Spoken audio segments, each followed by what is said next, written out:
Bonjour à tous et bienvenue dans ce nouveau numéro de À l'affiche. Elle est comédienne de théâtre et de cinéma. Il est metteur en scène et acteur. Tous les deux se donnent la réplique dans la pièce La Rivière, actuellement sur les planches de la Comédie des Champs-Élysées. Une pièce en forme de polar qui parle aussi de la quête du grand amour. J'ai le plaisir de recevoir Emma Decaune et Nicolas Briançon.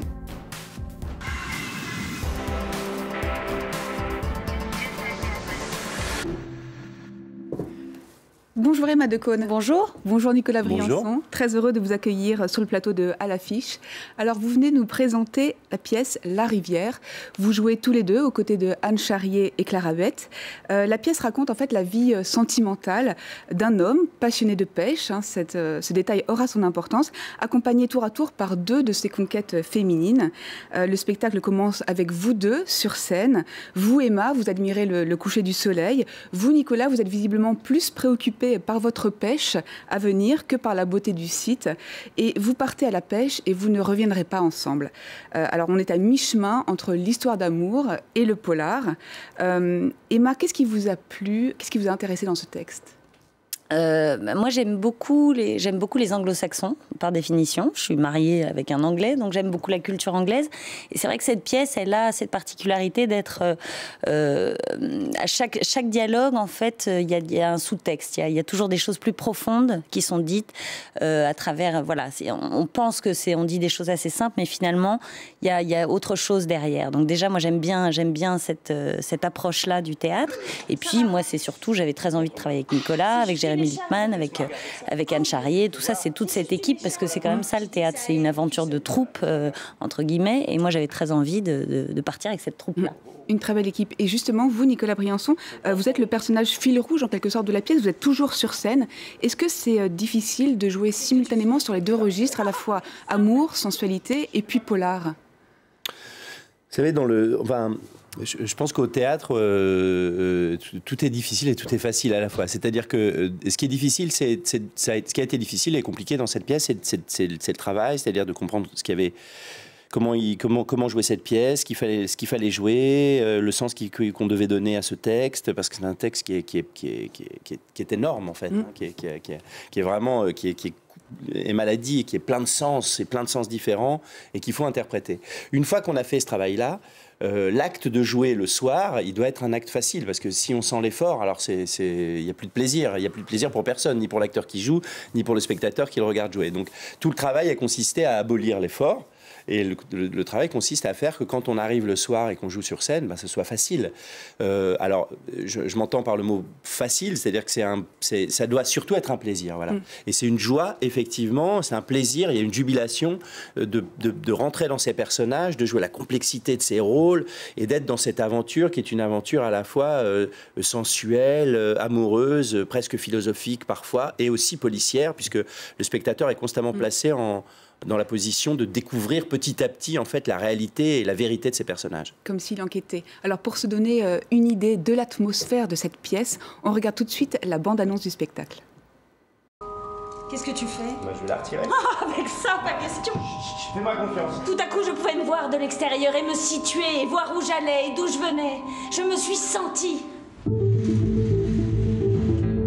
Allô, la police. Quelqu'un a disparu. Une femme. Elle est allée à la rivière, nous pêchions. Regarde-nous, nous sommes seuls ici. Rien que nous ici.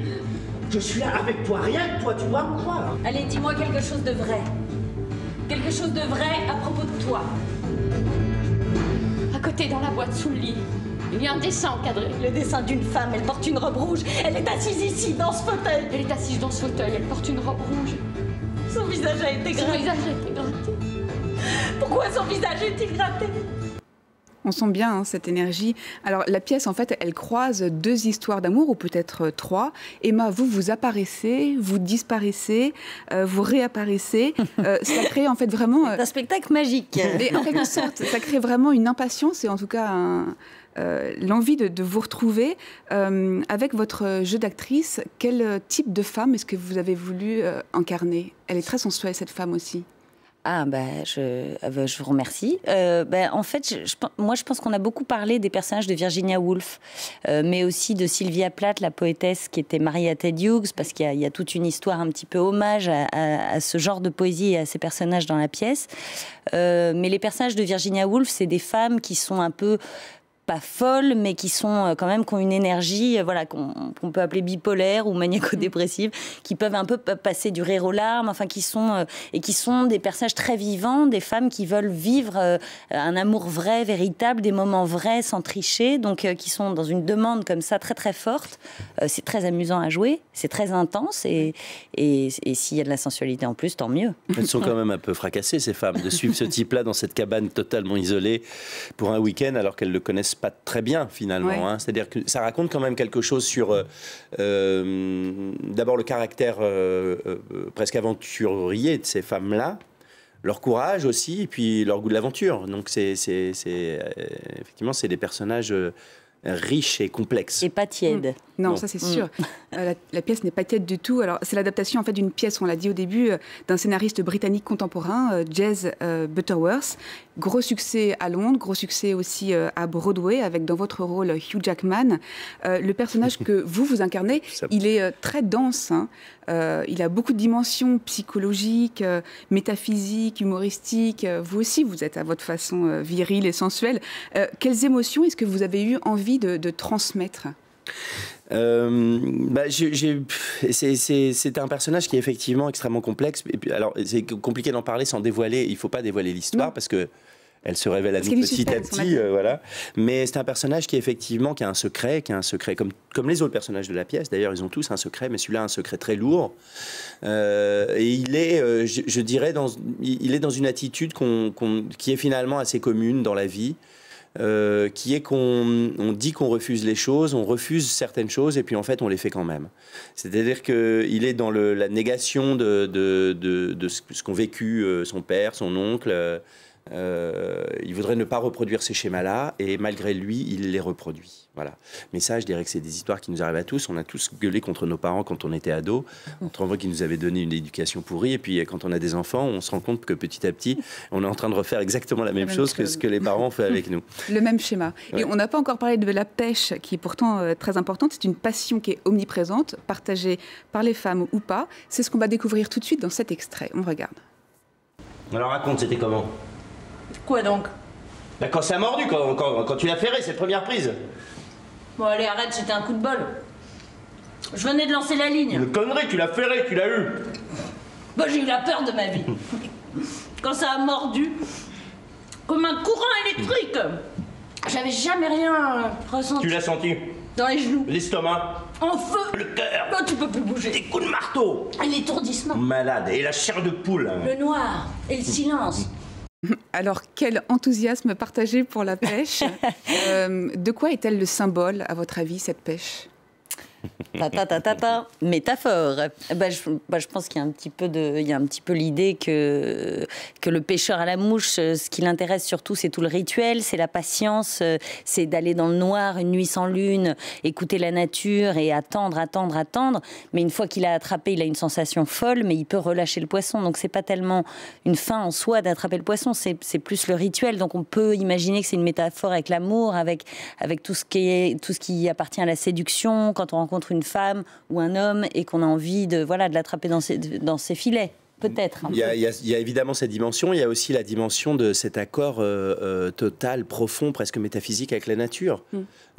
Et aussi sensuel d'ailleurs avec la nature. C'est-à-dire qu'il y a une espèce de communion quasi physique, quasi organique avec les éléments naturels qui sont la rivière, les poissons, la nature. Ce qu'on connaît tous quand on va se balader tout d'un coup dans des paysages sublimes, en montagne ou dans des forêts un peu isolées, où tout d'un coup on se dit mais on est dans une sorte d'accord presque tellurique, de communion tellurique avec la nature qui est merveilleux. Justement, et cette communion on la ressent bien dans la mise en scène, dans les décors. Jérémy Lippmann qui a fait un travail formidable.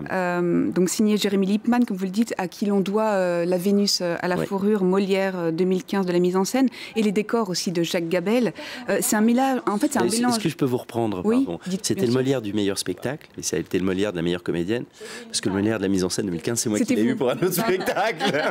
Désolée, c'est une erreur. Vous faites bien de le rappeler, en tout cas. Mais les pendules à l'heure.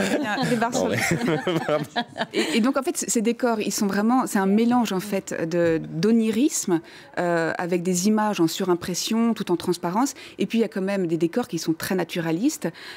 Vous qui êtes donc metteur en scène, Nicolas, qu'apporte à votre avis spécialement ce mélange de rêve et puis de nature? Je crois que c'était la volonté de Jérémy, en travaillant avec Jacques Gabel et Joël Hourbet, qui a fait des lumières absolument immenses. Et il faut signaler que ces deux personnes-là, Jacques Gabel et Joël Hourbet, c'est des très, très, très, très grands professionnels dans notre métier. C'est-à-dire que c'est un très grand décorateur. Ils font en ce moment la pièce de Bond à la Comédie Française que monte Alain Françon, tous les deux. C'est vraiment d'immenses talents. Et l'idée de Jérémy, c'était de nous plonger au cœur même de cette cabane. C'est-à-dire que Jérémy a beaucoup fantasmé autour de la cabane de ce type-là. Cabane du pêcheur. Il veut d'ailleurs récupérer un jour le décor pour la mettre chez lui. Il a un terrain de je sais plus où, il veut l'habiter, quoi. Enfin, c'est-à-dire qu'il s'est construit une cabane pour lui, dans laquelle il imaginait cette histoire. Et donc on a été dans un réalisme qui est très fort. Il y a des éviers avec de l'eau, de la vraie eau qui coule. On nettoie le poisson, on découpe le poisson, on vide le poisson, on mange le poisson, on cuit le poisson. Enfin, c'est tout un truc, quoi. Et c'est vrai que quand on est dans cette cabane, nous acteurs, on a l'impression d'être dans un lieu réel. Ce qui est rare quand on est au théâtre, on est quand même toujours ramené généralement très vite à une réalité de coulisses. Mais c'est vrai que la cabane est presque un personnage en soi dans la pièce, quoi. C'est vrai. Un personnage presque angoissant. En fait. Et le spectateur, il ressent bien cette angoisse. Et justement, et puis on évoque toute cette mythologie qu'on adore de certains films américains où on est plongé dans des cabanes comme ça au bord d'un lac. Genre, on a tous vu soit des films, soit des films un peu des thrillers ou des films un peu angoissants où on est dans cette espèce d'univers isolé, à la fois en communion avec la nature et qui sont en même temps un peu angoissants et inquiétants. Voilà, c'est ce que charrie la pièce. Il y a aussi un travail sur le son qui est assez remarquable par Christophe Julien, qui a vraiment fait une ambiance sonore. On est vraiment plongé en plein milieu de cette forêt avec des musiques et puis des bruits d'animaux, des souffles de sangliers. On entend vraiment, on est vraiment plongé dans cette l'eau et la forêt. Ouais. Merci beaucoup. C'est chouette, c'est une vraie fierté d'être dans ce spectacle. Il faut aller voir. Merci beaucoup, Nicolas Briançon. Merci beaucoup, Emma Decaune. Je rappelle que ce spectacle est à voir jusqu'au 2 juillet à la Comédie des Champs-Élysées à Paris. Et merci à vous tous de nous avoir suivis. On se quitte avec un dernier extrait du spectacle dans lequel on découvre l'autre femme incarnée par Anne Charrier. À très bientôt. Oh la vache, elle doit bien faire 1,5 kg. 1,875 kg, Dany l'a pesé. Ah ouais. Il a vraiment été d'une aide précieuse, hein. Dany a dit que les truites de mer s'étaient montrées timides tout l'été. Il est plombier et batteur, mais il songe à quitter le groupe, le chanteur est un pauvre type. Ensuite, on a discuté un peu, et on a partagé un joint, et Dany a regardé le truc que t'as mis